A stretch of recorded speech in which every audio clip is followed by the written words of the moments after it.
warahmatullahi wabarakatuh. Kembali lagi dengan saya Bang Yudi. Di kesempatan video hari ini saya akan mengulas berbagai macam aturan ataupun regulasi yang telah ditetapkan oleh YouTube, dan ini diperuntukkan untuk YouTuber, baik itu YouTuber yang telah berlalu lalang dalam dunia YouTube ataupun Anda yang baru saja masuk ke dunia YouTube. Apalagi Anda adalah seorang YouTuber pemula, maka sebelum jauh melangkah, alangkah baiknya mendengarkan ataupun mempelajari aturan-aturan yang telah ditetapkan oleh YouTube. Nah, untuk itu di video saya kali ini saya akan mengulas tuntas berbagai macam aturan yang telah ditetapkan oleh YouTube itu sendiri. Untuk itu teman-teman, agar tidak salah paham, maka jangan di skip video ini, dengarkan terus, nonton terus sampai habis, sehingga teman-teman bisa memahami apa itu regulasi ataupun aturan-aturan yang dibuat oleh YouTube.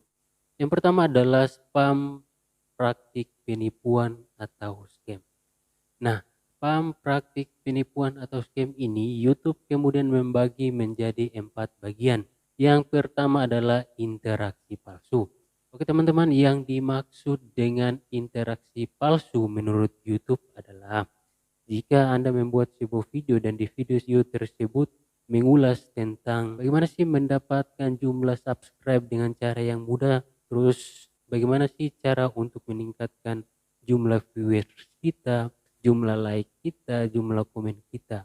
Nah, namun yang Anda lakukan di channel Anda ataupun di video Anda adalah mengarahkan penonton untuk mengikuti pihak ketiga. Pihak ketiga ini adalah metode mudah untuk meningkatkan jumlah subscribe Anda itu sendiri.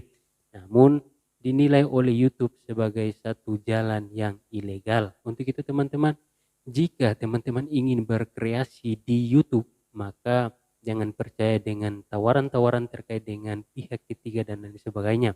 Apalagi Anda berniat untuk membuat sebuah video yang mengajak kepada penonton Anda untuk mengikuti jalan pintas atau mengikuti pihak ketiga dalam menaikkan jumlah subscriber Anda.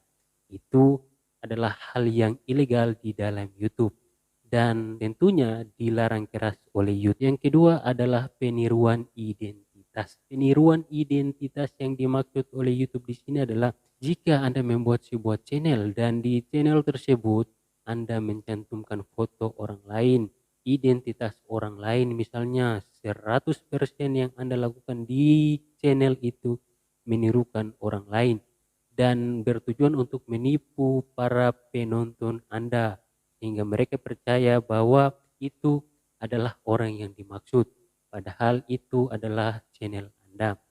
Misalnya saya contohkan, Anda memakai foto artis atau public figure atau YouTuber-YouTuber terkenal dengan tujuan adalah meyakinkan orang sehingga mereka percaya bahwa yang dimaksud dari channel itu adalah orang yang berada di foto profil tersebut. Nah, itu sangat dilarang oleh pihak YouTube itu sendiri. Saya contohkan sederhananya adalah Anda ingin menirukan Atta Halilintar taruhlah. Nah, Anda membuat channel itu seakan-akan itu adalah channel milik Atta Halilintar. Padahal channel itu adalah buatan daripada Anda sendiri. Nah, itu yang dimaksud oleh YouTube tentang peniruan identitas. Terus yang ketiga adalah link eksternal. Nah, link eksternal yang dimaksud oleh YouTube di sini adalah jika teman-teman membuat sebuah video dan tentunya di video tersebut ada kolom deskripsi.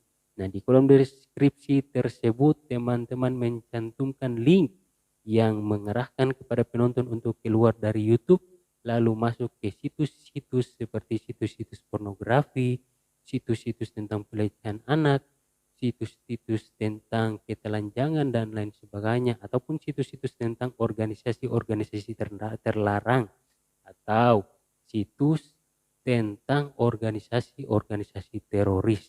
Nah, itu sangat dilarang oleh YouTube dan itu yang dimaksud dengan link eksternal. Yang keempat adalah spam, praktik penipuan dan scam.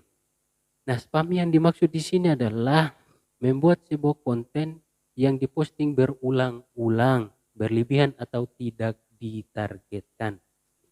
Inilah hal yang terpenting di dalam spam atau menjanjikan penonton untuk melihat sesuatu, padahal Anda mengerahkan penonton untuk keluar dari YouTube. Yang selanjutnya adalah spam yang berbasis insentif.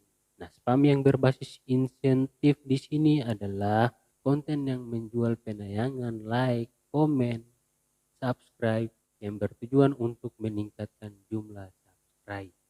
Atau yang lebih populer adalah sub for sub. Nah, teman-teman pasti telah mendengarkan banyak cerita tentang sub for sub.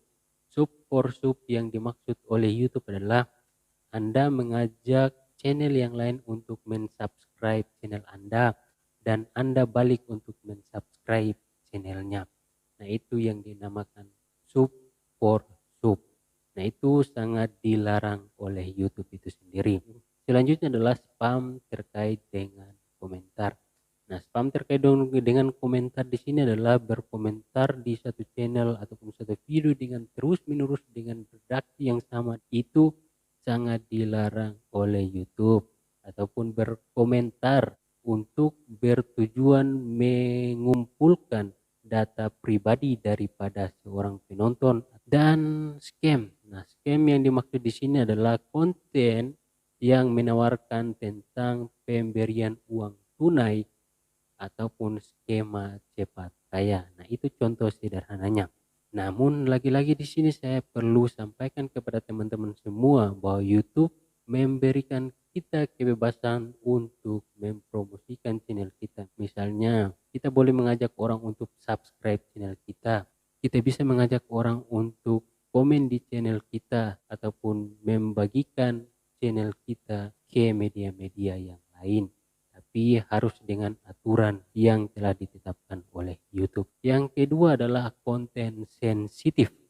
Konten sensitif ini YouTube kemudian membagi menjadi 4 bagian. Yang pertama adalah kebijakan tentang keamanan anak. Nah, kebijakan tentang keamanan anak yang dimaksud di sini adalah YouTube kemudian melarang penayangan ataupun video yang menampilkan tentang konten-konten kekerasan anak ataupun keamanan-keamanan tentang anak. Misalnya, di video tersebut Anda mengajak anak-anak untuk melakukan sesuatu yang pada akhirnya bisa melukai diri daripada anak tersebut atau melukai fisik daripada anak tersebut. Itu sangat dilarang oleh YouTube. Dan tidak hanya sebatas itu, teman-teman. Masih banyak lagi. Di antaranya adalah terkait dengan pelecehan seksual kepada anak, kekerasan kepada anak, dan lain sebagainya. Dan yang kedua adalah kebijakan tentang thumbnail. Kebijakan tentang thumbnail yang dimaksud oleh YouTube adalah Anda membuat sebuah video, lalu di thumbnail tersebut menampilkan gambar-gambar pornografi ataupun gambar-gambar seksualitas, kekerasan. Itu sangat dilarang oleh YouTube. Dan selanjutnya adalah kebijakan tentang konten ketelanjangan dan seksual.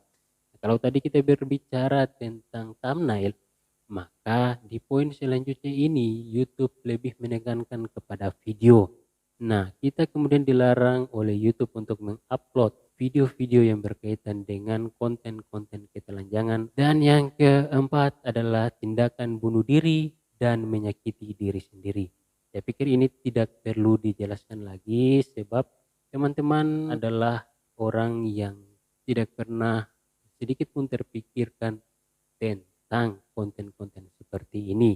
Sebab konten-konten seperti ini sangatlah tidak bermanfaat untuk kita semua. Terus yang poin 3 adalah konten kekerasan atau berbahaya. Nah, konten kekerasan atau berbahaya YouTube kemudian membagi menjadi 6 bagian. Yang pertama adalah kebijakan tentang pelecehan dan cyberbullying. Nah, kebijakan tentang pelecehan dan cyberbullying ini misalnya kita dilarang untuk menampilkan video tentang pelecehan, kekerasan kepada anak, cyberbullying, ataupun membuli anak sehingga anak itu mengalami gangguan dalam mental dan lain sebagainya. Itu sangat-sangat dilarang oleh YouTube. Dan masih banyak lain contoh-contoh, tapi secara garis besar itu yang dimaksud tentang pelecehan dan bullying. kepada siapapun itu. Yang kedua adalah konten yang merugikan atau berbahaya.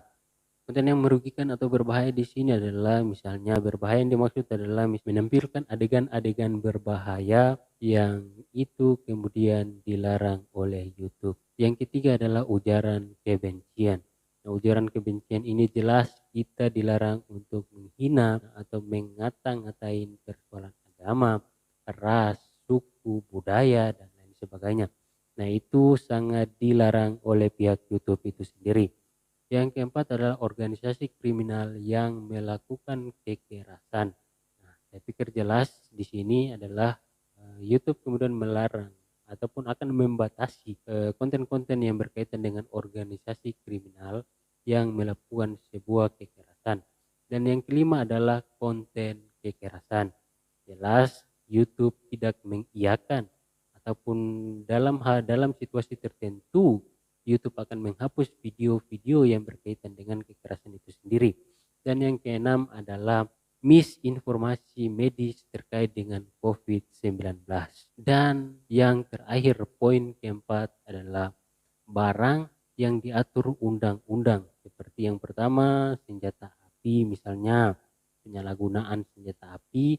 Dan yang kedua adalah penjualan barang atau jasa ilegal yang diatur peredarannya, seperti misalnya narkoba, heroin, dan lain sebagainya. Itu sangat-sangat dilarang oleh YouTube. Dan jika teman-teman melanggar aturan-aturan yang telah ditetapkan oleh YouTube, teguran pertama adalah Anda akan diberikan peringatan. Dan jika Anda tetap melakukan hal seperti ini, maka YouTube akan menghapus channel Anda secara permanen dan Anda tidak lagi bisa masuk ke YouTube milik Anda itu sendiri, karena YouTube yang Anda buat itu telah melanggar kebijakan komunitas dan dihapus oleh pihak YouTube itu sendiri. Untuk itu teman-teman, jika teman-teman ingin membuat video ataupun teman-teman adalah YouTuber pemula, marilah kita sama-sama untuk buat channel-channel yang bermanfaat bagi orang banyak. Kita menyebarkan tentang sesuatu yang positif, yang mampu menebar senyum ke banyak orang, membantu memecahkan masalah orang lain, ataupun mampu menghibur orang banyak. Nah, itulah hal yang terpenting di YouTube ini. Marilah kita berkreasi dengan menebarkan senyum, tawa, mengajak orang lain untuk mencintai kedamaian dan lain sebagainya. Dan untuk itu teman-teman, jika video ini menghibur ataupun memberikan pelajaran tambahan, maka tinggalkan like, beri komentar, dan jangan lupa subscribe di bawah. Saya Bang Yudi, terima kasih dan sampai jumpa di video-video berikutnya. Salam damai.